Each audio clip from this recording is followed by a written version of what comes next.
అందరికీ నమస్కారం అమ్మ. ఈరోజు అయితే కోడిగుడ్లును ఎండ్రాయిలు పులుసు పెట్టుకుందాం రండి.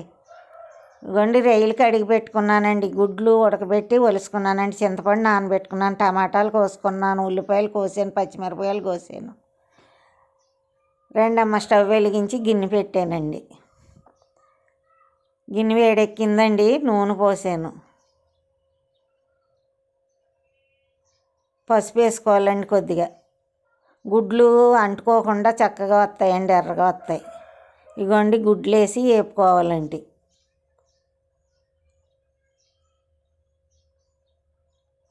అమ్మ, ఈ గుడ్లు, ఈ ఎండ్రాయిలు గుడ్లు పులుసు అమ్మ, ఇందులో మసాలాలు ఏమీ వేయకుండా చక్కగా పులుసు పెట్టుకున్నా, ఎగురు వండుకున్నా చాలా బాగుంటుందమ్మా. మసాలాలు వేస్తే ఏట్లు రుచి వాటికి తెలియదండి. ఎండు చేప అవనివ్వండి, రొయ్యలు అవనివ్వండి. గుడ్లు ఎగినాయి అమ్మ, తీసేసి ఇప్పుడు ఈ ఎండ్రాయిలు వేసుకోవాలండి. ఎండ్రాయిలు వేసాను కదమ్మా, ఇంకా ఏగే వరకు ఇలా వేపుకోవాలండి.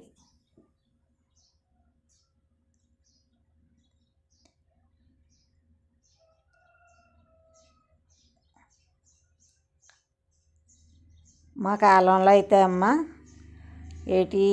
పుల్లల మీద పుల్లలో చక్కగా మట్టి దాకల్లోని ఏగినాయి అమ్మ రొయ్యలు, ఉల్లిపాయలు, పచ్చిమిరపకాయలు వేసి వేపుకోవాలండి. దాకల్లోని పుల్లల పొయ్యి మీద వండుకుంటే అండి ఎంత కమ్మగా వండియండి. ఇంత కూర అయితే అంత అన్నం కలిసి చక్కగా ఇంత అన్నం కడుపు నిండా తినేవాళ్ళమండి. అప్పుడు వంటలు రావు కదమ్మ, ఇప్పుడు మరి అన్నీ గ్యాస్ పొయ్యిలు. ఉల్లిపాయలు వేగినాయండి, టమాటాలు వేసుకోవాలి.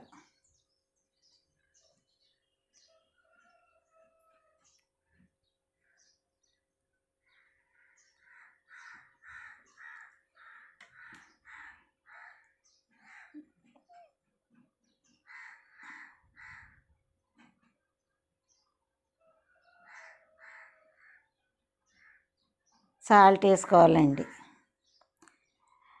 కారం అండి. ఇవన్నీ వేసాక మళ్ళీ ఒకసారి కలుపుకోవాలమ్మ.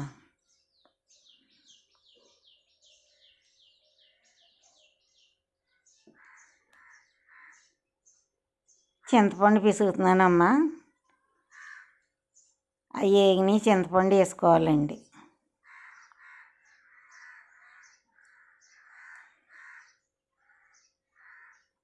ఏం కూరలండి బాబు, ఈ కూరల బలం ఏ కూరలకు వస్తుందండి.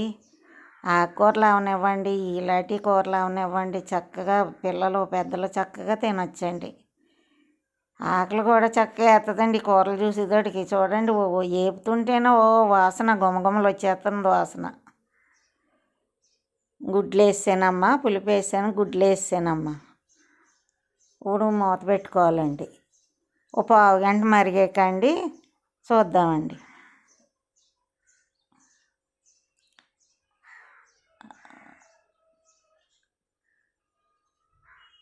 పులుసు మరిగిందమ్మా.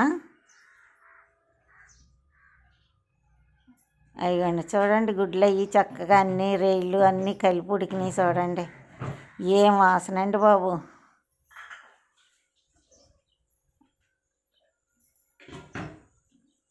ఉడికిపోయిందండి. స్టవ్ ఆఫ్ చేసానండి.